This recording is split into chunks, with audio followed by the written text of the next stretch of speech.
നമുക്കൊന്ന് ചന്ദ്രനിലേക്ക് പോയിട്ട് വന്നാലാ? Touch the moon കിട്ടണം. നിങ്ങൾ ചന്ദ്രനെ തൊടാനായിട്ട് പോവാ. അമേരിക്ക എത്ര തവണ മൂണിൽ പോയിട്ടുണ്ട്. ചെയ്യാനായിട്ടുള്ള പരിപാടിയാ. ഒരു ചേട്ടനോടെ കൃഷിപ്പണി തുടങ്ങിയിട്ടാ. നമ്മള് ചൊവ്വാനെ തൊട്ടു.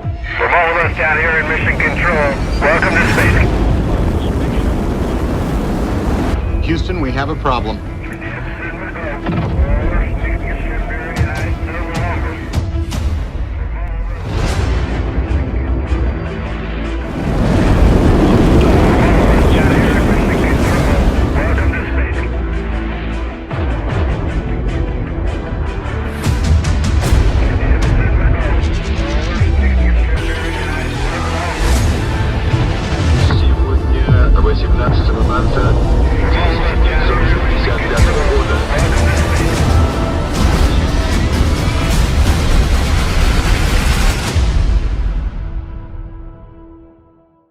ചന്ദ്രനിലേക്ക് ഒരു റോക്കറ്റ് വിട്ടാലാ?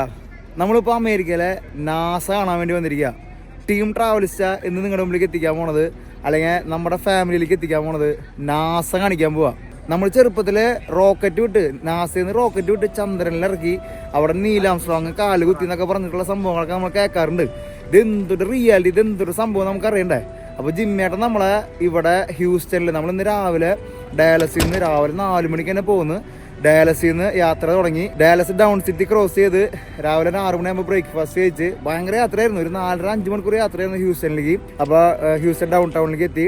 ഡൗൺ ടൗണിൽ നിന്ന് നമ്മൾ നാസ കാണാൻ വേണ്ടി വന്നിരിക്കുന്നത്. അപ്പോൾ ജിമ്മിയാട്ടനോട് നമുക്ക് ചോദിക്കാം, നമുക്കിതിനെ പറ്റി വേറെ ഐഡിയകളൊന്നും ഇല്ല. അപ്പോൾ ഇവിടുത്തുകാർക്കാണ് അതിൻ്റെ ഐഡിയകളൊക്കെ ഉള്ളൂ. അപ്പോൾ നമുക്ക് ജിമ്മിയാട്ടനോട് ചോദിക്കാം. നാസയുടെ റോക്കറ്റ് എപ്പിസോഡിലേക്ക് എല്ലാവർക്കും സ്വാഗതം.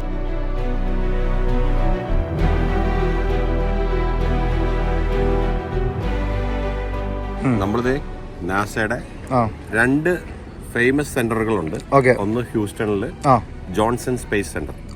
അമേരിക്കൻ പ്രസിഡന്റായ ലിൻഡൻ ബി ജോൺസന്റെ പേരിലാണ് ജോൺസൺ സ്പേസ് സെന്റർ ഉള്ളത്. പിന്നെ ഉള്ളത് ഫ്ലോറിഡയിലെ കേപ്പ് കനാവറൽ.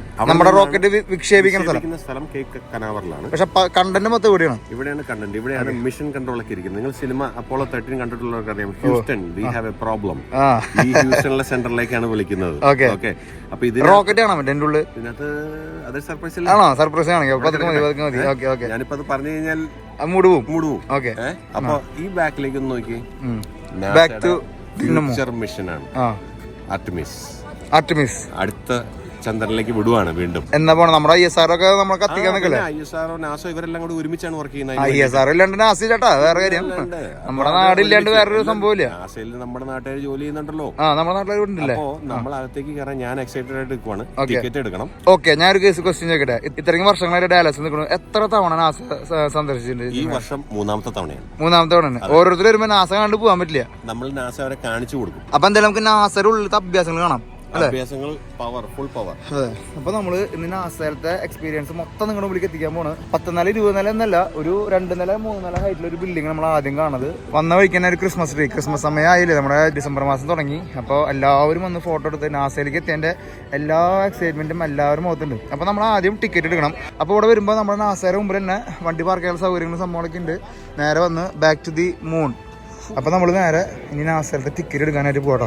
നാസയിൽ ഇൻഡിവിജ്വലിന് $65, ഡ്യുവൽ 2 പേർക്ക് 115, ഫാമിലിക്ക് $185 കേട്ടോ. $1 എന്ന് പറഞ്ഞാൽ 83 രൂപ. ഫ്രണ്ട്സ് ആൻഡ് ഫാമിലി ആയിട്ട് 6 ഫ്രീ അഡ്മിഷൻ ഡെയിലി ആണെങ്കിൽ വെച്ചാൽ 260 രൂപ കേട്ടോ. പണിയുണ്ട്.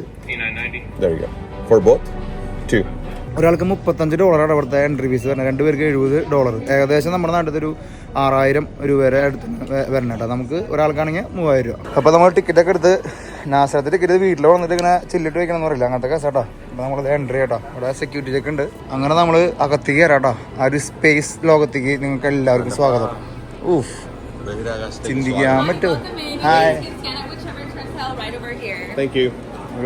കൂടുതൽ ഇംഗ്ലീഷാന്ന് പറയുള്ളൂ കേട്ടോ. അതേപോലത്തെ കേസാണ്. അപ്പോൾ നമ്മൾ സ്കാൻ ചെയ്യണം. ആദ്യം സ്കാൻ ചെയ്തു. ഓക്കെ, പെർഫെക്റ്റോ.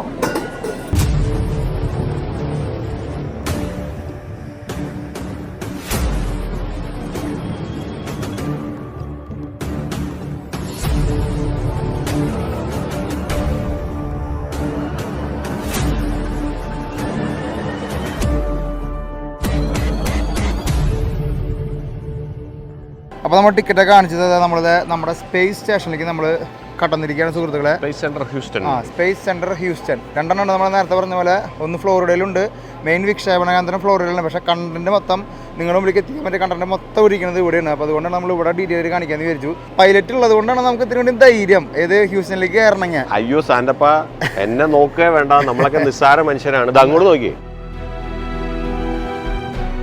നമ്മളൊന്ന് കാണിച്ചു തരുവാണ്, നിങ്ങൾ അതിലേക്ക് പോയാൽ എങ്ങനെയാണ് ഫീലിംഗ്. സിമുലേറ്ററിന്റെ ഉള്ളിലേക്ക് പോയി എന്താണ് ഓക്കെ. നമ്മൾ ഈ സ്പേസ് ഷിപ്പിൽ കാണുന്ന സാധനങ്ങളൊക്കെ നമുക്ക് അവിടെ കാണാമെന്നല്ലേ. ഇവിടെ നൈസായിട്ട് ഒരാള് ഓപ്പറേറ്റ് ചെയ്യുന്നുണ്ട്, ഉള്ളിൽ പിള്ളേരുകളൊക്കെ ഓപ്പറേറ്റ് ചെയ്യുന്നുണ്ടാവും. ഓരോരുത്തരും ഓരോ സംശയങ്ങളും സംഭവങ്ങളൊക്കെ ഇങ്ങനെ ചോദിച്ചുകൊണ്ടിരിക്കുന്നു. അവിടെ വെർച്വലി ആൾക്കാർ ഇതേ മറ്റേ സാധനമൊക്കെ വെച്ചിട്ട് ചെയ്യുന്നുണ്ടാ. ശരിക്കുള്ള എക്സ്പീരിയൻസ് ഇതിപ്പോൾ നമുക്ക് വീഡിയോയിലേക്ക് കൊണ്ടുവരാൻ പറ്റാത്ത അത് ചെയ്തിട്ട് കാര്യമില്ല. എന്ത് ഉറപ്പിണ്ട് ചെയ്യാൻ, പക്ഷെ നമുക്ക് ചെയ്തിട്ട് കാര്യമില്ല, നമുക്ക് അറിയില്ലല്ലോ. അതെ അതെ അതെ, വെർച്വൽ റിയാലിറ്റി.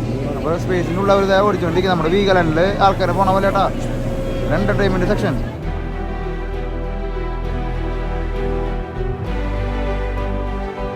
അത് നോക്കാണ്ട് അത് നോക്കിക്കൊണ്ട് അങ്ങോട്ട് നമ്മളെ വഴി തിരിച്ചുകൊണ്ടിരിക്കുകയാണ്. എന്തൊരു സംഭവം ജിമ്മിയ?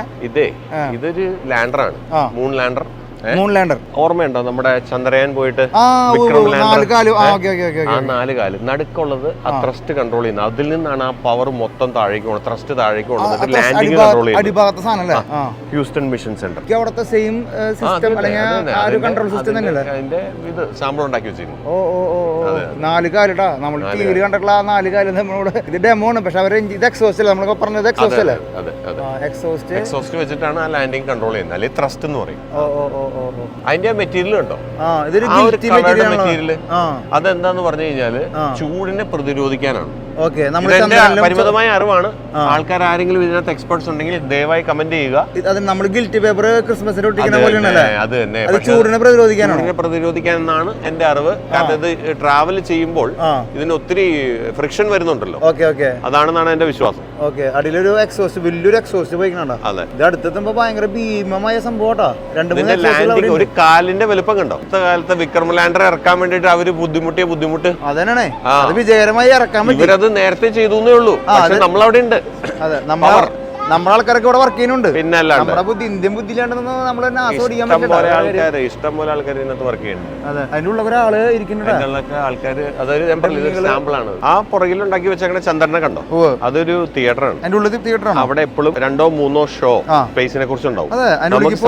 അവിടെ എപ്പോഴും സമയം കാണിക്കും. നമുക്ക് കുറച്ച് കഴിയുമ്പോൾ ഒന്ന് തിരിച്ചു വന്ന് നോക്കാം. ഏതെങ്കിലും ഒരു ഷോ കാണും, അത് അടിപൊളിയാണ്, അതൊന്ന് കാണാൻ. ശരിക്കും ഒരു മൂൺ മുമ്പിൽ വന്ന് നിൽക്കണ പോലത്തെ ഒരു ഫീലിംഗ് അല്ലേ? സത്യം. ഉള്ളൊരു സ്പേസ് മൂടാട്ടാ, ഫുൾ റോക്കറ്റ് മൂഡ് എന്നൊക്കെ പറയില്ല. നാസേട്ടാ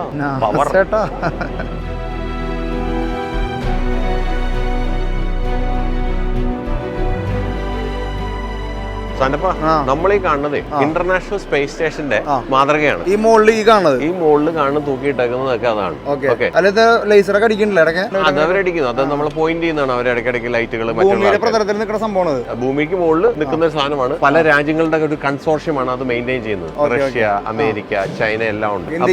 ഇന്ത്യ ഇപ്പൊ ഇതിനകത്ത് ഭാഗമാ കാണുമെന്ന് ചോദിച്ചാൽ എനിക്കറിയില്ല. ISR ഉദ്യോഗസ്ഥന്മാർ കാണുന്നവരുണ്ടെങ്കിൽ പറയുക. ഇതെല്ലാവർക്കും ഒരെണ്ണമാണോ അതോ ഓരോ രാജ്യത്തിനും പല രാജ്യങ്ങൾ കൂടി ഒരെണ്ണമാണ് ഇപ്പൊ മെയിൻറ്റെയിൻ ചെയ്യുന്നത്. ഇപ്പൊ ഈ ഇടയ്ക്ക് പൊളിറ്റിക്കലായിട്ടുള്ള കുറെ പ്രശ്നങ്ങളുള്ള കാരണം റഷ്യ ഇതിൽ നിന്ന് പിന്മാറുവാണെന്നൊക്കെ പറഞ്ഞിരുന്നു.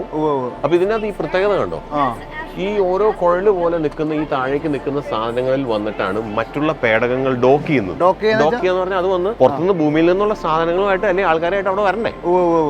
കുഴല് പോലെ ഇരിക്കുന്ന സാധനങ്ങളിൽ വന്നിട്ടാണ് ഭൂമിയിൽ നിന്നുള്ള സ്പേസ് ഷിപ്പുകൾ പോയിട്ട് അവിടെ പോയി ഡോക്ക് ചെയ്യാന്ന് പറഞ്ഞാൽ കണക്ട് ചെയ്യുക. അപ്പൊ അതിൽ ചിലപ്പോൾ പുതിയ ആൾക്കാർ അവിടെ 6 മാസം ജോലി ചെയ്തിരുന്ന ആൾക്കാർക്ക് തിരിച്ച് നാട്ടിൽ പോകണം, അല്ലെങ്കിൽ 1 വർഷമായിട്ട്. അങ്ങനെയൊക്കെ ആൾക്കാർ അവിടെ പിന്നെ എന്നിട്ട് ഭൂമിയിൽ നിന്നുള്ള 2 പേര് അവരുടെ സ്പേസ് ഓക്യുപ്പൈ ചെയ്യാൻ വേണ്ടി തിരിച്ച് ജോലിക്ക് അങ്ങോട്ട് പോകും. അപ്പൊ അതുപോലെ ബാക്ക്ഗ്രൗണ്ടിൽ ഭൂമി നിൽക്കണം. അപ്പൊ അവർക്ക് വേണ്ടിയിട്ടുള്ള ഭക്ഷണം, അങ്ങനെയുള്ള മരുന്നുകൾ എല്ലാം ആയിട്ടാണ് അത് പോകുന്നത്. അപ്പൊ ആ സാധനം വരുമ്പോൾ അതൊരു വാക്യൂം പോലെ ലോക്കാവും. അതിന്റെ എക്സാക്ട് ടെക്നോളജി നമുക്കറിയില്ല, എങ്കിലും അതാണ് അതിന്റെ ബേസിക് കൺസെപ്റ്റ്. എന്നിട്ട് ഇവരിവിടെ വന്ന് ഡോക്ക് ചെയ്ത് അവിടുന്ന് വരാനുള്ളവർ തിരിച്ചു വരുന്നു. ഇതിന്റെ വലിപ്പം ഈ സെയിം തന്നെയാണോ അതോ ചെറുതാക്കിയതാണോ? ഇത് ചെറുതാക്കിയതാണ്. ഇത് ഭയങ്കര വലുപ്പമാണ് ഇൻ റിയാലിറ്റി. അതിന്റെ ഉള്ള ആൾക്കാർ നിൽക്കുന്നുണ്ട്. ഇതിന്റെ ഒരു കോൺട്രാക്ട് നമ്മുടെ ഇലോൺ മസ്കിന് കിട്ടിയിട്ടുണ്ട്, പ്രൈവറ്റ് കമ്പനിക്ക്, സ്പേസ് എക്സിന്. നമ്മുടെ ടെസ്ലയുടെ മുതലാളി അപ്പൊ അവരൊക്കെ അവിടെ എത്തുന്നില്ല, അവരൊക്കെ അതിന്റെ ആൾക്കാരല്ലേ. നമുക്കൊരു സ്പേസിലേക്ക് പോകണ്ട, നമുക്ക് പോണം, ഒരിക്കൽ പോണം. അതിനുള്ള ഭാഗ്യം നമുക്കുണ്ടാവട്ടെ. അപ്പൊ ജിമ്മേട്ടൻ്റെ പൈലറ്റാന്ന് നിങ്ങൾക്ക് അറിയാം. പക്ഷെ നമ്മളൊരു ഫ്ലൈറ്റ് എടുക്കാനായിട്ടുള്ള മൂടുണ്ട്. ഒരു ദിവസം നമുക്ക് നമ്മുടെ സലിംകുമാർ പറക്കണം, പല ദിവസം മുകളിൽ കിടന്ന് പറക്കണട്ടാ. സാന്റപ്പ മുകളിൽ കാണുന്ന ഈ 4 അങ്ങോട്ടും ഇങ്ങോട്ടും വെച്ചേക്കുന്ന ചിറക് പോലത്തെ സാധനം കണ്ടോ? അത് കണ്ടിട്ട് സാന്റപ്പന് എന്താ തോന്നുന്നത്? സോളാർ പോലെ എനിക്ക് തോന്നണം. സോളാറാണോ? അത് സോളാർ പാനലാണ്. ആണോ? അതിൽ നിന്നാണ് കൂടുതൽ എനർജി ഇവരെടുക്കുന്നത്. നമുക്ക് മോശമല്ല കേട്ടോ, ട്രാവലിസ്റ്റ് എന്ന് പറഞ്ഞാൽ ആള് പവറാണ്. ഞാൻ പൈലറ്റ് ലൈസൻസ് പൈലറ്റ് അല്ല, സ്പേസ് ലൈസൻസ്. സാധനം ഇതാണ്. അപ്പൊ ഇത് നമ്മളിൽ കുട്ടികളൊക്കെ ഇത് കാണുന്നുണ്ടെങ്കിൽ നിങ്ങൾ ഇതിനെ കുറിച്ച് ചിന്തിക്കുക. അബ്ദുൽ കലാം പറഞ്ഞ പോലെ ഇതിനെ കുറിച്ച് ചിന്തിച്ച് രാജ്യത്തിനും ലോകത്തിനും നന്മ ചെയ്യുന്നവരാകുക, മാതൃകയാകുക. നാസറാളുടെ മീത്തുള്ള സാധനം നോക്കിയേ, നമ്മുടെ യന്ത്രികളിൽ കണ്ടിട്ടുണ്ട് ഇങ്ങനത്തെ സാധനങ്ങള്. ഇത് സ്പേസ് സൂട്ട് ആണ്. ഇതൊരു മരമാണോ ഇരുമ്പാണോ എന്നൊരു സംഭവം? ഇത് ഇതിന്റെ എക്സാക്ട് ഡീറ്റെയിൽസ് ഇവിടെ. ഇതിന്റെ ഈ മോഡലിന്റെ പേര് RX5 എന്നാണ്. RX5 ഓരോന്നിനും ഓരോ മോഡലാണ്. കാരണം ഇതിനകത്ത് ഒരു വ്യത്യാസം വരുത്തും. അതായത് കഴിഞ്ഞ പ്രാവശ്യം ചെയ്തതിനകത്ത് എന്തൊക്കെ വ്യത്യാസം വരുത്താം, എവിടെ എന്തൊക്കെ പുതിയ ടെക്നോളജി കൊണ്ടുവരാം എന്നുള്ളതാണ് അവർ പറയുന്നത്. ഇതിനുള്ളിൽ ചൂടെടുക്കില്ല. അപ്പൊ ഇതിനകത്ത് ചൂടും തണുപ്പും എല്ലാം ടെമ്പറേച്ചർ കൺട്രോൾഡ് ആണ്. ഏറ്റവും സിമ്പിൾ ആയിട്ട് നമുക്ക് പറയാൻ പറ്റിയത്. മനസ്സിലായി. ഓ,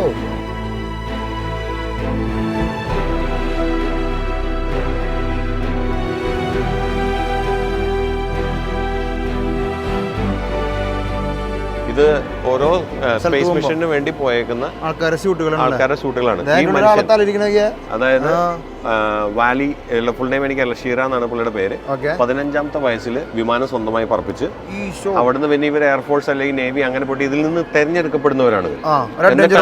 എന്നിട്ടാണ് അഡ്വഞ്ചർ മാത്രം പോരാ, ആരോഗ്യവും ബുദ്ധി, ബോധം, അങ്ങനെ പല പല ഇവരെ ടെസ്റ്റ് ഉണ്ട്. എന്നിട്ട് ഇവിടെ നിന്ന് അവര് സെലക്ട് ചെയ്തിട്ട് ട്രെയിനിങ്ങിന് വിടും. അതിലും ഫെയിൽ ആവുന്നവരുണ്ട്. എത്ര കഴിവുള്ളതാണ്. എന്നിട്ട് മാത്രം സ്പേസിലേക്ക് പോകാൻ പോകുന്നവര് അവർക്ക് വേണ്ടി ഇത് അയാളുടെ സ്യൂട്ടാണ് ഈ കാണുന്നത്. അയാൾ ഇട്ട സ്യൂട്ടാണ് ഇത്.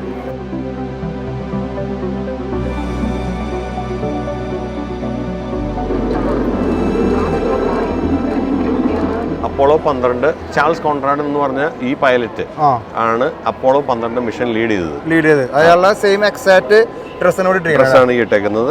അയാള് 3ാമത്തെ ആളാണ് ചന്ദ്രനിൽ നടക്കുന്ന ആള്. നീൽ ആംസ്ട്രോങ്, എഡ്വിൻ ആൾഡ്രിൻ അല്ലെങ്കിൽ ബസ് ആൾഡ്രിൻ, ചാൾസ് കോൺറാഡ്. എത്ര പേര് ചന്ദ്രനിൽ നടന്നിട്ടുണ്ടപ്പോ? അതൊരു സർപ്രൈസാ. ആണോ?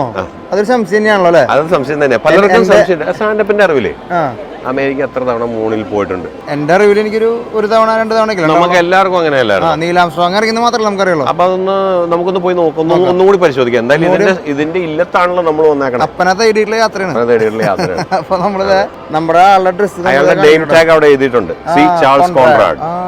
കോൺറാഡ് ഉണ്ട് കേട്ടോ. എന്തായാലും ഇതൊക്കെ ഉഷ്ണിച്ചതിന്റെ ഉള്ളിൽ കയറി നടക്കണം, അല്ലെങ്കിൽ കുറെ നാൾ താമസിക്കണെങ്കിൽ എന്താ എന്തൊരു അവസ്ഥ അല്ലേ? എല്ലാം ഇതിനകത്ത് അല്ല. അതെനിക്ക് തോന്നുന്നു സ്പേസ് ഷിപ്പിനകത്ത് കയറി കഴിഞ്ഞാൽ ഇവർക്ക് ഇങ്ങനെ വായുവിലൂടെ നടന്നിട്ട് ഇത് ചെയ്യാനുള്ള പ്രാക്ടീസ് ഉണ്ട്. അപ്പോൾ ഇതിന്റെ ഏറ്റവും വലിയ ഇതെന്താന്ന് പറഞ്ഞാൽ ഇവരെല്ലാം നമ്മുടെ മനുഷ്യരാശിക്ക് വേണ്ടിയിട്ട് പോയേക്കുന്നതാണ്. അല്ലാണ്ട് നമ്മുടെ സ്വന്തം അവരുടെ സ്വന്തം ആവശ്യത്തിന് വേണ്ടിയിട്ടല്ല. അവർ ഈ മിഷനെ തെരഞ്ഞെടുത്തൊന്നും പറഞ്ഞിട്ട് ഇവർക്ക് കോടികളൊന്നും കിട്ടൂല. ഇവർക്ക് കിട്ടുന്ന റെഗുലർ ശമ്പളം കിട്ടുള്ളൂ. അത് വെച്ചുകൊണ്ട് തന്നെ ചിലപ്പോൾ ഇച്ചിരി അലവൻസ് കൂടുതൽ കാണുമായിരിക്കും. എന്നിട്ട് ഇവർ മനുഷ്യരാശിക്ക് വേണ്ടിയിട്ട് പോയേക്കണം. ഇവൻ പോകുമ്പോൾ അറിയില്ല നമ്മൾ മരിക്കോ ജീവിക്കോ തിരിച്ചു വരുമോ. അതാണ് ഇവർ നമുക്ക് വേണ്ടി ചെയ്തേക്കുന്ന സേവനം. സ്പേസിലേക്ക് പോകുമ്പോൾ ഒരു വീട്ടുകാർ എന്നിട്ടൊക്കെ വിചാരിക്കണ്ടാവില്ലേ തിരിച്ചു വരുമോ, അല്ലെങ്കിൽ അത്ര അവരപ്പനമ്മക്ക് എത്ര സ്ട്രോങ് ആയിരിക്കും പ്രാക്ടീസ്. അതാണ്. അതൊരു സംഭവം തന്നെയാണ്. അടിപൊളി അടിപൊളി.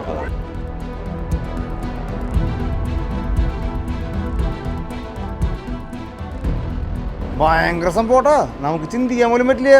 ഇവിടുത്തെ ഓരോ സംഭവങ്ങൾ കാണുമ്പോൾ നമ്മളൊക്കെ എത്ര ചെറിയ മനുഷ്യരാന്നുള്ള തോന്നലല്ലേ, അത് നമുക്ക് ഇവിടെ വരുമ്പോൾ തോന്നിട്ടാ. അങ്ങനെ നമ്മളൊരു സ്റ്റെപ്പ് കയറിയിട്ട് വരുമ്പോൾ നമ്മൾ ആ സ്പേസിൽ എത്തിയ പോലത്തെ ഒരു ഫീലിംഗ് ഇവിടെ കൊടുത്തിരിക്കട്ടെ. ഭൂമി ഇത് അവരുള്ളിൽ നിന്ന് കാണുന്ന കാഴ്ചയല്ലേ? ഇത് അതിന്റെ അകത്ത് നിന്ന് ഭൂമിയിലേക്ക് നോക്കുവാണ് അവര്. ഇതിന്റെ പേര് കുപ്പോള എന്നാണ്. കുപ്പോള. ഓക്കെ. അതിന് Italian name the dome.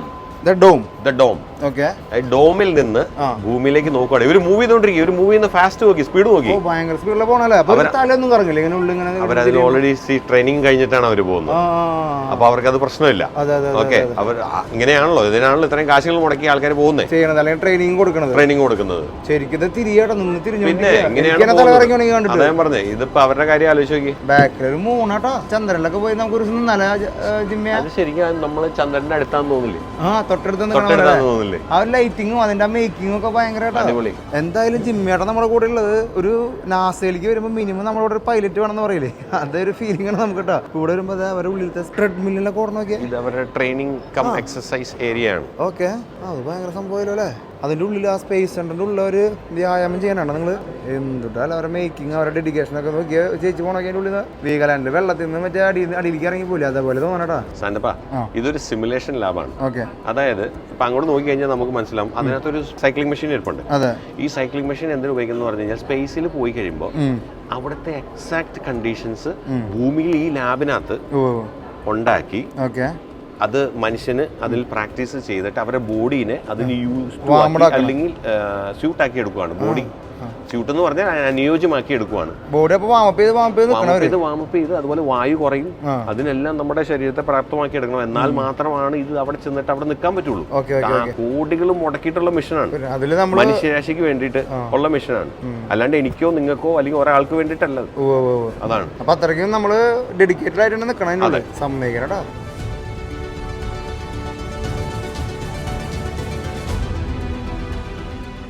We are going back to the moon. അപ്പോൾ വീണ്ടും അവർ പോവാണ്. അവരുടെ ഫ്യൂച്ചർ മിഷൻ ആണ്. ഫ്യൂച്ചർ ഹ്യൂമൻ ലാൻഡിംഗ് സിസ്റ്റം ആണ് ആ ഷിപ്പ്. മനുഷ്യന് എത്ര ചെറുതാന്ന് നോക്കി. അതിന്റെ മുമ്പില് മനുഷ്യന്റെ ഒക്കെ വലിപ്പം കണ്ടാ. ഈ റോക്കറ്റിന്റെ താഴെയാണ് നമ്മൾ ഈ മനുഷ്യന്മാർ നിൽക്കണെന്ന് പറഞ്ഞു കഴിഞ്ഞാൽ ചിന്തിക്കാൻ പറ്റും. നമ്മളൊക്കെ വിചാരിച്ച് മനുഷ്യന്റെ ഒപ്പം ഉണ്ടാവുള്ളൂ എന്ന് വിചാരിച്ചിട്ട്. നീലാം സ്ട്രോങ് മറ്റേ ഇറങ്ങണം മറ്റേ പേടകം കണ്ടപ്പോൾ ഞാൻ വിചാരിച്ചു ചെറിയ സംഭവമാണ്. അവിടെ വണ്ടി ഓടിച്ചു പോകണ്ടല്ലേ, 4x4 ട്രക്ക് പോലത്തെ റോവർ എന്നാണ് അതിന്റെ പേര്. റോവർ എന്നാണ് പൊതുവെ ഇങ്ങനെ ഇവര് വിളിക്കുന്നത്. ഇതിന്റെ മുഖത്ത് ലൈറ്റ്, അത് സൺലൈറ്റ് ആണോ? ലൈറ്റിന്റെയും പിന്നെ ചിലപ്പോൾ ലൈറ്റ് കാണും. എനിക്ക് അതിനെ കുറിച്ച് കൃത്യം പറയാൻ അറിയില്ല. അത് ആ ഷീൽഡാണ് മുഖത്ത് വെക്കുന്ന ഗ്ലാസ്. സൺലൈറ്റ് ഗ്ലെയർ ആവുന്നുണ്ട്. ലൈറ്റ് ആയിരിക്കാം. അതവിടെ 2 കണ്ടെയ്നർ ഒക്കെ ഇറക്കി വെച്ചിട്ടുണ്ട്. ഇതിപ്പോ കുറച്ച് നാൾ കഴിഞ്ഞ ആൾക്കാർ അവിടെ വീട് പണിയിൽ വെച്ചാൽ പിന്നെ നമ്മളവിടെ ചായക്കട ഉണ്ടാക്കും. അതന്നെ നാസയുടെ പേടകട്ടോ. അപ്പൊ നാസയുടെ പേടകം ചന്ദ്രനിൽ നിൽക്കുമ്പോ സൈഡിൽ ഭൂമി ഒന്നിരിക്കണോട്ടോ. ഇതാണ് ഇലോൺ മസ്കിന്റെ സാധനം. പുള്ളിയാണ് എത്തിക്കാനുള്ള സ്പേസ് എക്സിന്റെ starship human landing system program ആണത്. അത് കൃത്യം എനിക്കറിയില്ല സാറിന്. അപ്പൊ നമ്മളത് തെറ്റ് പറഞ്ഞു കൊടുക്കുന്നത് ശരിയല്ല. ആൾക്കാർക്ക് അത് ഈസി ആയിട്ട് കണ്ടുപിടിക്കാം. പിന്നെ പൈലറ്റ് ആകുമ്പോൾ തെറ്റ് പറഞ്ഞാലും പ്രശ്നമാണ്. പണിന്റെ സത്യമാണ് ആൾക്കാരടിയത്. അതെ, ആൾക്കാർ എന്തായാലും നിൽക്കേണ്ട ചന്ദ്രനില്ലട്ടോ. നിങ്ങൾക്ക് ജീവിതത്തിൽ എപ്പോഴെങ്കിലൊക്കെ ഒന്ന് വന്ന് വിസിറ്റ് ചെയ്യണമെന്ന് ആഗ്രഹിക്കുന്ന സ്ഥലങ്ങൾ, കുറേ സ്ഥലങ്ങൾ നമ്മൾ യാത്ര ചെയ്യാറുണ്ട്. പക്ഷെ ഇതൊരു സംഭവം തന്നെയാട്ടോ. നമുക്ക് ആർക്കും ഒരു പിടുത്തം കിട്ടാത്ത ഒരു മേഖല. ഇനിയിപ്പോൾ നിങ്ങൾക്ക് ഇത് അറിയുന്ന ആൾക്കാർ അല്ലെങ്കിൽ ഇതിനെ പറ്റി പഠിക്കണം എന്ന് പറഞ്ഞ ആൾക്കാർക്കൊക്കെ ശരിക്കും അമേരിക്ക വിസ ഒക്കെ എടുത്തിട്ട് വരാം അല്ലേ? ഉറപ്പായിട്ടും.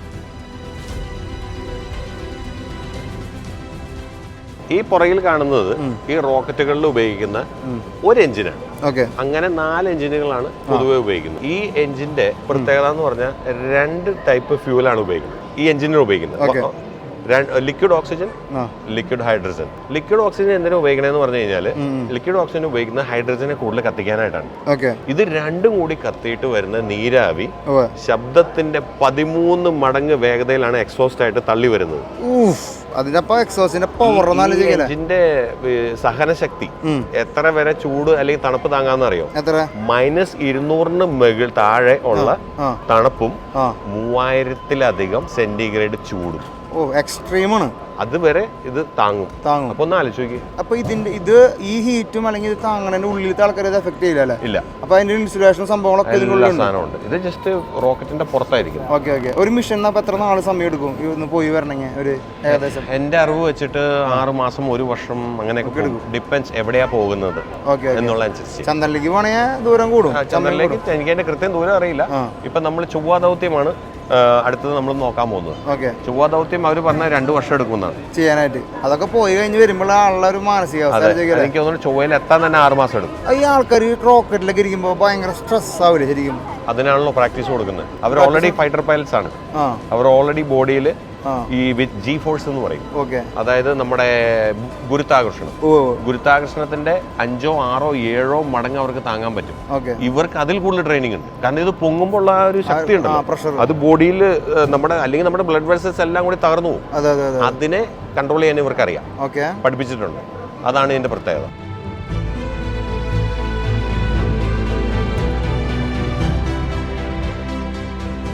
ഇവിടെ കുട്ടികള് റോക്കറ്റ് വിടാനായിട്ട് പഠിപ്പിക്കണോ ജിമ്മേട്ട ഇവിടെ? ഇത് തിരിച്ചു കഴിഞ്ഞാൽ റോക്കറ്റ് വിടാൻ പറ്റുമോ? അതെ. ഇത് ഇതിൽ നിന്ന് ഈ പിള്ളേര് കൈ വെച്ചത് കറക്കി ഒരു ശക്തി ആർജിച്ച് വരുമ്പോ അത് ആകാശത്തേക്ക് ആ കുപ്പി വിടും. ആണോ? ആകാശമല്ല, ഈ ബോട്ടിലൂടെ. റോക്കറ്റിന്റെ പ്രിൻസിപ്പിള് കുട്ടികളിൽ ചെറുപ്പത്തിലെ മനസ്സിലാക്കുന്നതിന് വേണ്ടിയിട്ട് ഏറ്റവും സിമ്പിൾ ആയിട്ട് ക്രിയേറ്റ് ചെയ്തേക്കുന്ന പരിപാടിയാണ്. നമ്മുടെ പോയി പണിട്ടോ ഇതൊക്കെ അതിൻ്റെ ഉള്ളിൽ ഇപ്പൊ പ്രഷർ കൊടുക്കട്ടെ, എങ്ങനെയാണ് ഈ സാധനം ഓപ്പറേറ്റ് ചെയ്യണം എന്നുള്ള സാധനം കൊടുത്തോണ്ടിരിക്കടാ. ഒരു ചേച്ചി അവിടെ ഇട്ടിട്ട് ശരിയാവണല്ലേ, ഇപ്പം ദിവസം സിമ്പിളായിട്ട് പൊള്ളിക്കാക്കിട്ടാ. കുട്ടികളിൽ ഒരു ചിന്താശക്തി വളർത്താൻ വേണ്ടിയിട്ട്. അതെ. ഇത് നമ്മളിങ്ങനെ തിരിക്കുകയാണെന്ന് വെച്ച് കഴിഞ്ഞാൽ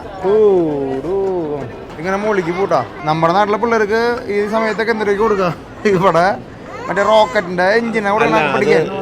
ഇതിപ്പോ ഈ വീഡിയോയിലൂടെ തന്നെ നമ്മുടെ ISROയിലെ ശാസ്ത്രജ്ഞന്മാർക്കും അവിടുത്തെ ഓഫീസർമാർക്കും കുട്ടികൾക്ക് വേണ്ടിയിട്ട് ഇങ്ങനെയുള്ള പല പല പരിപാടികൾ കൊണ്ടുവരാനുള്ള ഒരു അവിടുത്തെ എല്ലാവരും നല്ല മിടുക്കാരായിട്ടുള്ള ആൾക്കാരാണ്. ഭയങ്കര സംഭവം അല്ലേ? അതെ, അടിപൊളി. അപ്പൊ ഇവിടെ ഓരോ സൺ എർത്ത് മാഗ്നറ്റിക് ഫീൽഡിന്റെ എനർജി ഇവിടെ മൊത്തം കൊടുക്കട്ടെ. എനർജി ലെവലാണ് മൊത്തം കാണുന്നത് നമ്മള്. എന്തായാലും നമ്മുടെ നാട്ടിലത്തെ കുട്ടികൾക്ക് അല്ലെങ്കിൽ നമ്മുടെ നാട്ടിലത്തെ ഇവിടുത്തെ കുട്ടികളൊക്കെ ജനിച്ച് വളരുമ്പോൾ തന്നെ എന്താ പറയാ, അവർ ആ ജീവിതത്തിൽ അതൊക്കെ കണ്ടു പഠിച്ച് അല്ലെങ്കിൽ സ്ട്രോങ് ആയിട്ട് വളർന്നത്. ചെറുപ്പത്തിലെ ഇവരുടെ ബുദ്ധിശക്തിനെ അല്ലെങ്കിൽ ചിന്താശക്തിനെ പ്രചോദിപ്പിക്കുന്ന കാര്യങ്ങളാണ് ഇങ്ങനത്തെ ഗെയിമുകൾ. അതെ. നമ്മുടെ നാട്ടിൽ ഗെയിം കളിക്കാന്ന് പറഞ്ഞാൽ വേറെ ലൈനിലേക്ക് പോകണട്ടോ. അപ്പോൾ നമ്മുടെ നാട്ടിൽ കമ്പയർ ചെയ്യണമെന്നില്ല, ഇത്രയ്ക്കും ബ്രില്യൻ്റ് ആയിട്ട് ഇവിടുത്തെ കുട്ടികളെ ഇവിടുത്തെ ആൾക്കാരെ സ്പേസിലേക്ക് പോകാനും ചന്ദ്രനിലേക്ക് പോകാനായിട്ടുള്ള ആ ഒരു സാധനം അത് ഇവിടെ നിന്ന് അവർ ജനിച്ചപ്പോൾ കിട്ടിയിട്ടുള്ള ആ ഒരു എനർജി അല്ലെങ്കിൽ ഇങ്ങനത്തെ ഓപ്പർച്യൂണിറ്റികൾ അങ്ങനെയുള്ള സംവിധാനം ഒരുക്കി വെച്ചിരിക്കുന്നു. ഇപ്പം നമ്മൾ നേരത്തെ പറഞ്ഞ പോലെ ഈ നാസയിലേക്ക് കയറാനുള്ള പാസ് 35 രൂപയാണ്. 35 രൂപ എന്ന് പറഞ്ഞാൽ ശരിക്കും 35 രൂപയ്ക്ക് തുല്യം. ഡോളറാണ്, പക്ഷെ ഇവിടുത്തെ രൂപയ്ക്ക് തുല്യമാണ് 35 രൂപ എന്ന് പറഞ്ഞാൽ. അല്ലെങ്കിൽ 1000-10,000 ഇവർക്ക് വാങ്ങിക്കാം. ഇത് എന്തിനാന്ന് പറഞ്ഞു കഴിഞ്ഞാൽ സാധാരണക്കാർക്കും കുട്ടികൾക്കും കയറി എന്താണ് ഇവർ ചെയ്യുന്നതെന്ന് മനസ്സിലാക്കി കൊടുക്കുവാണ്. ഭാവിയിലെ ജനറേഷനെ വളർത്തിയെടുക്കുവാണ്. നമ്മുടെ നാട്ടിൽ അങ്ങനെ വരണം. നമ്മുടെ നാട്ടിൽ വരണം ഉറപ്പായിട്ടും. ISROയുടെ ഒക്കെ അവിടെ അങ്ങനെ വരും നമ്മൾ പ്രതീക്ഷിക്കണോടാ. ഇവിടെ നിന്നൊരു ലോകം പോയി ഇത് നോക്കിയ living earth heading to Mars കാണിക്കണടാ. ചൊവ്വയിലേക്കുള്ള കളിയാണ് നമ്മൾ കളിക്കാൻ പോണേ. ഇവരുടെ ചൊവ്വ മിഷന്റെ പ്ലാനിങ്ങിലുള്ള സിമുലേഷനിലേക്കാണ് നമ്മൾ കയറുന്നത്. ചൊവ്വാഗ്രഹത്തിലത്തെ കല്ലിന്റെ അതേ സാദൃശ്യമുള്ളതാണ് ഇവിടെ. വേറെ ചൊവ്വാഗ്രഹത്തിലേക്ക് നമ്മൾ കടന്നുട്ടാ. ശരിക്കും അവിടെ നമ്മുടെ വെട്ടുകല്ലും കൂട് നമ്മുടെ ഗ്രേറ്റ് കാനിയനിലൊക്കെ ഉള്ള ടൈപ്പ്. പക്ഷെ അവരത് ക്രിയേറ്റ് ചെയ്തിരിക്കുന്നു, കാരണം ചൊവ്വയിൽ മൊത്തം ചുമന്ന കല്ലുകളാണ്. എനിക്ക് ഈ കല്ലിന്റെ പേരറിയില്ല. അതാണ് അവർ ക്രിയേറ്റ് ചെയ്തിരിക്കുന്നത്. ഇവിടെ ഓരോ സാധനങ്ങൾ ചൊവ്വയിലേക്ക് നാളെ അല്ലെങ്കിൽ അടുത്ത സമയത്തൊക്കെ ഉണ്ടാവാൻ പോണ കാര്യങ്ങളെ പറ്റിയിട്ട് ഇവരിവിടെ പ്രതിപാദിച്ചിരിക്കുന്നത്. അങ്ങോട്ട് നോക്കിയാൽ സ്പേസ് ക്രോപ്സ്, ഇതൊക്കെ നോക്കിയാൽ കൃഷി ചെയ്യാനായിട്ടുള്ള പരിപാടിയാ. ഒരു ചേട്ടൻ അവിടെ കൃഷിപ്പണി തുടങ്ങിയിട്ടാ. ഇതൊക്കെ ഉണ്ട് അവിടെ സ്പേസിന്റെ ഉള്ളിൽ ചെടികളൊക്കെ നട്ട് വളർത്തിയിരിക്കുക. ഇത് അവിടെ പോയിട്ട് എന്താ ചൊവ്വാഗ്രഹത്തിലേക്ക് ഇതായ സാധനം ഇറക്കിയിട്ട് അതിന്റെ ഉള്ളിൽ നമ്മുടെ സംഭവം ഉണ്ടാക്കിക്കൊണ്ടിരിക്കട്ടാ. ചെടിയൊക്കെ നട്ടിട്ടുണ്ടെങ്കിൽ ഇന്റർനാഷണൽ സ്പേസ് സ്റ്റേഷനിൽ ലെറ്റസ് ക്രിയേറ്റ് ചെയ്തു. ഇത് അവിടുത്തെ സ്റ്റേഷനിൽ നിന്ന് ക്രിയേറ്റ് ചെയ്താണോ? അതെ. എന്നിട്ട് അവിടെ കഴിച്ചു. ഭയങ്കര സംഭവം നോക്കണേട്ടാ. ഇതൊന്നും രാജ്യം വേണ്ട. ഇതെല്ലാം ഇതുപോലെ ഫുഡ് ഗ്രോ ചെയ്യുന്നതിന്റെ പ്രോസസ്സുകളാണ്. അതിനുള്ള ഫുഡ് ഉണ്ടല്ലോ അവിടെ. ഇതാണ് അവർ ചൊവ്വയിലേക്ക് പോകുമ്പോൾ അവർ പരീക്ഷിക്കുന്നത്. അതിന്റെ ഏറ്റവും പ്രാകൃതമായ ബേസിക് രൂപം നമുക്ക് വേണ്ടി കാണാൻ വെച്ചിരിക്കുന്നു. ഓക്കെ. നമ്മുടെ സലാഡ് കഴിക്കുന്ന പോലത്തെ സംഭവങ്ങളല്ലേ, ഗ്രീനറി ഫൈബർ ഒക്കെ ഉണ്ട് അതിൻ്റെ ഉള്ളിൽ. നമ്മളെക്കാൾ എത്രയോ മുമ്പിൽ സഞ്ചരിച്ചുകൊണ്ടിരിക്കണം ചെറിയൊരു ബോധ്യം നമുക്ക് ഇവിടെ കിട്ടും. നമ്മുടെ നാട്ടിലെ ചെറിയ കാര്യങ്ങളൊക്കെ നമ്മൾ വീട്ടിൽ തല്ലിവിടുമ്പോഴില്ലേ, നമ്മൾ ഇവിടെ വരുമ്പോഴില്ലേ വേറൊരു ലോകത്തേക്ക് വേറൊരു വികാസത്തിലേക്ക് നമ്മൾ വരുന്നത്. സ്പേസിൽ പോയിട്ട് എന്താ കൂട്ടാൻ വയ്ക്കാനുള്ള കേസിനെ പറ്റിയിട്ട് ഇവിടെ സംസാരിച്ചുകൊണ്ടിരിക്കുമ്പോൾ നമ്മുടെ വീട്ടില് അടുക്കളയിലുള്ള കൂട്ടാൻ ചെട്ടി കേസിനെ പറ്റി നമ്മളവിടെ പ്രശ്നം ഉണ്ടാക്കിക്കൊണ്ടിരിക്കണം. ഒരു രക്ഷയില്ല. അതിപ്പോ നമ്മൾ ഇവിടെ വരുമ്പോൾ പറയണതാണെന്ന് എനിക്കറിയില്ല. ഒരു വേറൊരു മായാ ലോകത്തേക്കാണ് നമ്മൾ വന്നിരിക്കുന്നത്. നിങ്ങൾ എന്തെങ്കിലും എപ്പോഴെങ്കിലും ചാൻസ് കിട്ടി കഴിഞ്ഞാൽ എന്തായാലും ഇവിടെ വരണം. പിന്നെ അത് ഇവിടെ വരാത്ത ആൾക്കാർക്ക് എന്തിട്ടാ നമുക്കൊരു ഓപ്ഷൻ ഉള്ളത് ശരിക്കും. എന്റെ അറിവ് അതൊന്നുകൂടി എനിക്ക് റിസർച്ച് ചെയ്യണം. അപ്പൊ നമ്മുടെ ഞാൻ ഉറപ്പ് പറയുന്നില്ല, നമുക്ക് വിർച്വൽ ആയിട്ട് നാസയുടെ ഈ സെന്റർ കാണാൻ പറ്റും. അതായത് ഓൺലൈനിൽ ലിങ്ക് ഒന്ന് തപ്പിയിട്ട് നമുക്കത് ഗ്രൂപ്പിൽ ഇടാൻ പറ്റുവാണെങ്കിൽ നമുക്ക് ഇടാം. അതുപോലെ തന്നെ പുറകിലും നോക്കി ഇവിടെ വേറെ വേൾഡ് സൃഷ്ടിച്ചു വെച്ചിരിക്കുക. അതായത് ചൊവ്വയിലേക്ക് പോകാനുള്ള ടൈം ലൈൻ എഴുതി വെച്ചേക്കുവാണ്. അതായത് ഇപ്പൊ 2020 തൊട്ട് ഇവർ അതിന്റെ റിസർച്ച് തുടങ്ങിയിട്ടുണ്ട്. അപ്പൊ 2020-30 ആകുമ്പോഴേക്കും അതിന്റെ പൂർത്തീകരിച്ച് അവരുടെ നമ്മുടെ മാർസിലേക്ക് അസ്ട്രോനോട്സിനെ 2030 ചൊവ്വയില് നമ്മുടെ ആസ്ട്രോനോട്സിനെ വലയം വെപ്പിക്കും, ഓർബിറ്റ് ചെയ്യിക്കുക. ഇവിടെ നമ്മള് വണ്ടിയൊക്കെ വന്ന് പോയി മറ്റേ ട്രക്കിന്റെ പാട കൊടുത്തിട്ടുള്ള ചൊവ്വയില് അതെ അതെ അതെ, വെറുതെ കാണിച്ചു വെച്ചിട്ടുണ്ടാവില്ലേ? എന്റെ വിശ്വാസം അത് അവർ എക്സ്പെക്ട് ചെയ്യുന്നത് ഇങ്ങനെയാണ്. ലാൻഡ് ചെയ്ത് കഴിയുമ്പോൾ ഓക്കെ ഈ പാടുകൾ അവിടെ വരും. ഇതൊക്കെ സോളാറാണോ? ഇതൊക്കെ സംഭവം സോളാർ.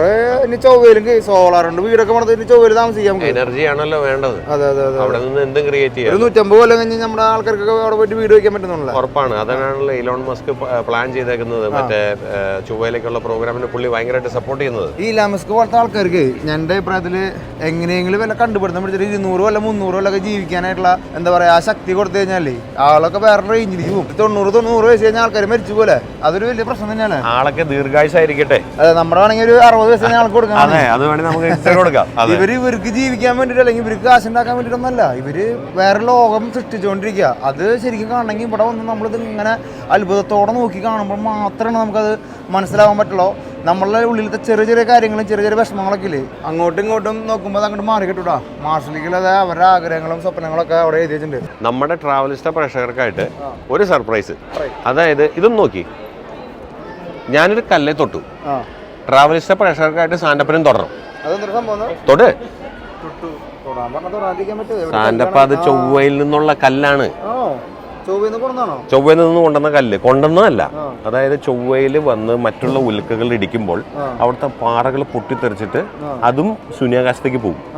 അങ്ങനെയുള്ള പാറകൾ ഇവര് പിടിച്ചെടുത്തിട്ട് കൊണ്ടുവന്ന് വെച്ചേക്കുന്നതാണ്. അത് ട്രാവലിസ്റ്റയുടെ പ്രേക്ഷകർക്ക് വേണ്ടിയിട്ട് നമ്മൾ ടച്ച് ചെയ്യുന്നു.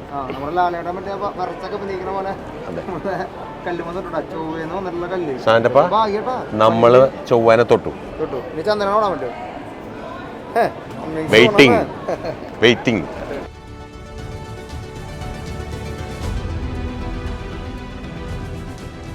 തിയേറ്ററിൽ പല ഷോകളുണ്ട്.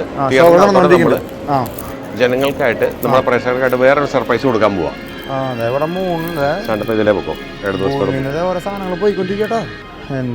സാന്റപ്പ നമ്മള് നേരത്തെ ഇത് സ്കൈലാബ് മിഷനാണ്. സ്കൈലാബ് കളിക്കണതിനുള്ളിട്ട് അതിനുള്ള മാർച്ചൊക്കെ ചെയ്യണം.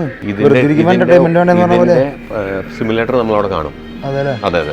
ആൾക്കാരത് അതിൻ്റെതൊക്കെ കണ്ടിട്ട് അതിൻ്റെ ഉള്ളിൽ എന്തൊക്കെ നടക്കണോ എന്തൊക്കെ ചെയ്യണം എന്നുള്ള കാര്യങ്ങളൊക്കെ കാണൂടാ. സ്പേസിൻ്റെ ഉള്ളിൽ നമ്മൾ നേരത്തെ കണ്ടില്ലേ, ആ സാധനത്തിൻ്റെ ഉള്ളിൽ നടക്കുന്ന സംഭവമാണ് അതിൻ്റെ ഉള്ളിൽ. അവരോട് എയർ എടുക്കണു, കൊണ്ടുപോകണു, പോകണു, സ്പേസിലേക്ക് ഇറങ്ങണു, എന്തൊക്കെ ചെയ്യണല്ലേ. അപ്പോൾ അത് കഴിഞ്ഞ് ഇങ്ങോട്ട് വരുമ്പോഴാണ് നമ്മൾ ശരിക്കും മുകളിലേക്ക് എത്തണ പോലത്തെ ഒരു ഫീൽ റൂം ഉണ്ടാക്കിയിരിക്കട്ടെ ഇവിടെ.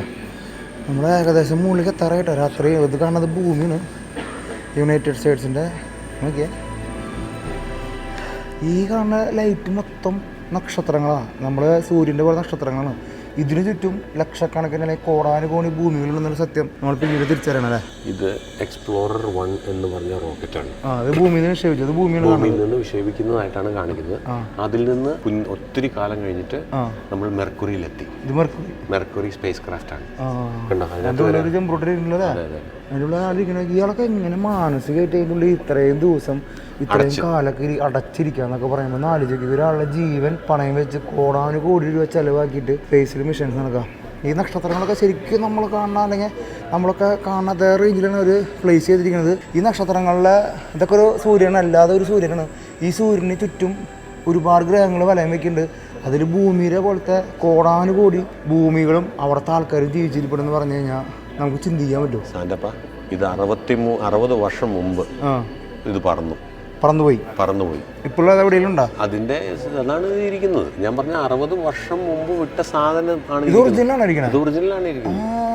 വെറുതെ ഒറിജിനലാണ് ഞാത്തിട്ടിരിക്കല്ല. ഞാൻ ഡെമോ വെച്ചിരിക്കാന്ന്. 60 കൊല്ലം മുമ്പ് പോയ സാധനം വരെ ഒരു ഡയറക്റ്റ് വെച്ചിരിക്കട്ടെ. അതെ, ഷാക്കളൊക്കെ ഇട്ട് വെച്ചിരിക്കുക.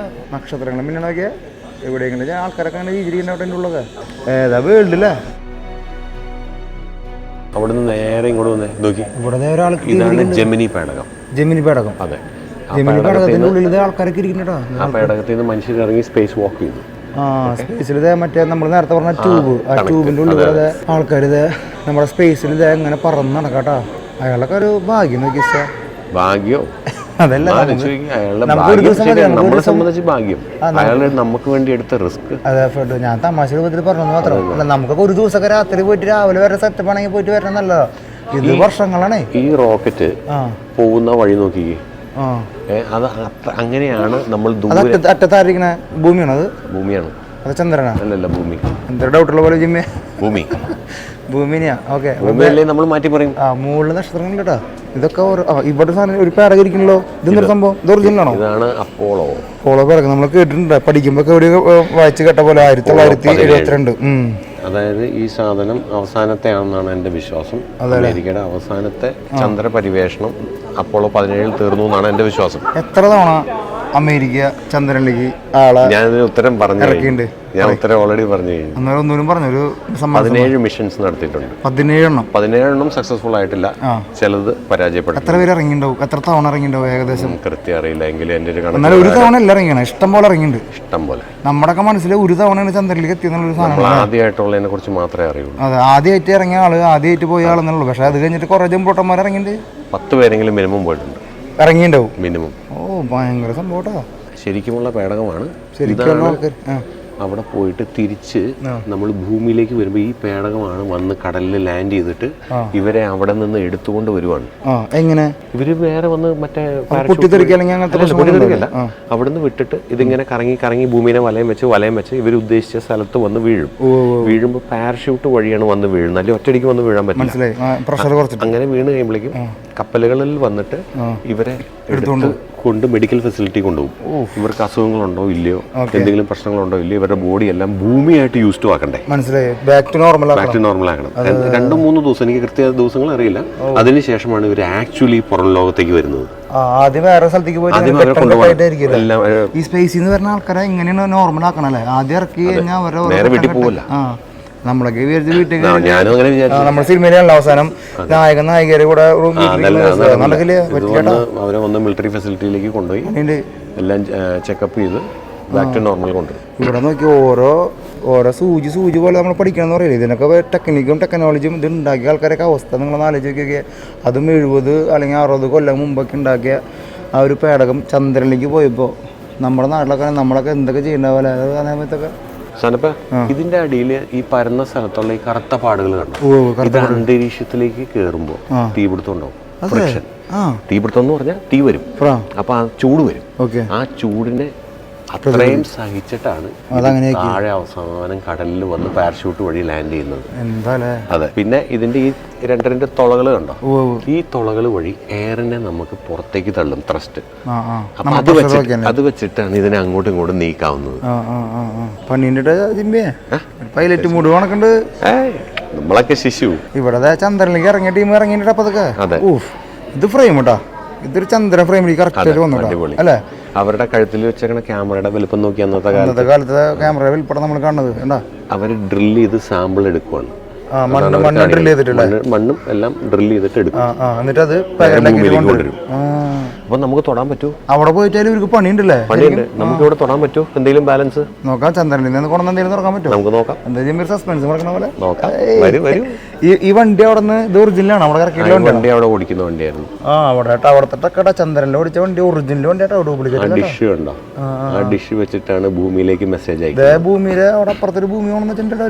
അതാണ് ഭൂമി. ഈ ഡിഷ് വെച്ചിട്ട് മെസ്സേജ് അയക്കുന്നല്ലേ? അതെ. ഭയങ്കര സംഭവം. ഈ എപ്പിസോഡ് വേറെ വേൾഡ് ക്ലാസ് ആട്ടാ. ഭയങ്കര ഒരു മൊമെന്റ് തന്നെ കേട്ടോ. നമുക്കൊരു പ്രൗഡ് മൊമെന്റ് ആണ്. അടിപൊളി.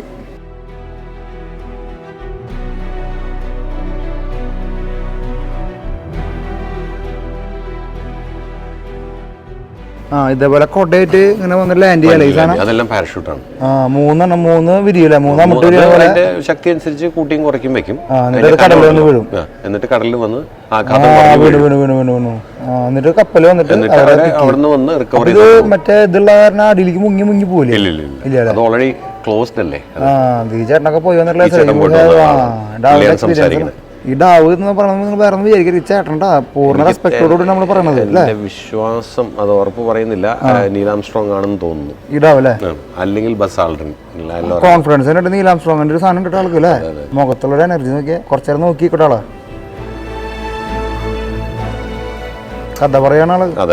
നമ്മുടെ അടുത്ത സെക്ഷൻ എന്നൊക്കെ പറഞ്ഞു കഴിഞ്ഞാലോ, ചന്ദ്രനിൽ നിന്നിട്ട് കൊണ്ടുവന്നു നമുക്ക് ചിന്തിക്കാൻ പറ്റും. ചന്ദ്രനിൽ നിന്നിട്ട് നമ്മൾ കേട്ടിട്ടുണ്ട് ചന്ദ്രനിൽ നിന്ന് കൊണ്ടുവന്ന മണ്ണുണ്ട്, കല്ലുണ്ട്, അതുണ്ട്, ഇതിനൊക്കെ. പക്ഷെ ഇനി നമ്മൾ കാണാൻ പോണത് ശരിക്കുള്ള കല്ല്, മണ്ണ്, ചന്ദ്രനിൽ നിന്ന് കൊണ്ടുവന്ന എല്ലാ സാധനങ്ങളും നമ്മൾ കാണാൻ പോണത്. ഭയങ്കര ഒരു ത്രില്ലിങ് മൊമെന്റ് ആണ് ശരിക്കും ഇവിടെ നമ്മൾ ഫീൽ ചെയ്യാനാട്ടാ. അടിപൊളി.